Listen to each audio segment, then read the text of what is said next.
এখানে 32 দেওয়া হলো। এই 32 আমরা কেউ চাই না, এই প্রজ্ঞাপন আমরা চাই না। আমরা সারা বাংলাদেশের ছাত্র সমাজ, সারা বাংলাদেশের যুব সমাজ আজকে 35-এর পক্ষে একতাবদ্ধ হয়েছে, আজকে উন্মুক্ত বিরুদ্ধে একতাবদ্ধ হয়েছে।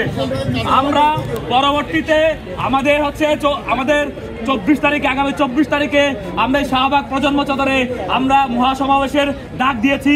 সারা বাংলাদেশ থেকে আমরা সবাইকে এখানে শাহবাগ প্রজন্ম চত্বরে এসে আমরা আমাদের দাবি বাস্তবায়ন করে বিজয় হয়ে গড়বে ইনশাআল্লাহ। আমরা কখনো আমাদের যে গণ অনশন করেছি, আমরা যে আন্দোলন করছি, কখনো উপদেষ্টারা এসে নাই। আমি বলতে চাই আগামী 24 তারিখ আপনারা এসে আমাদের দাবি উপদেষ্টা এসে বাধ্য হবে, সেরকম আন্দোলন আমরা করব। এবং আমাদের আন্দোলন এক দফা এক দাবি, সেটা হচ্ছে 35। ধন্যবাদ সবাইকে।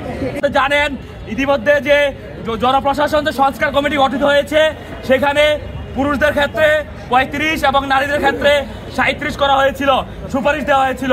সেই সুপারিশকে কেন ইগনোর করে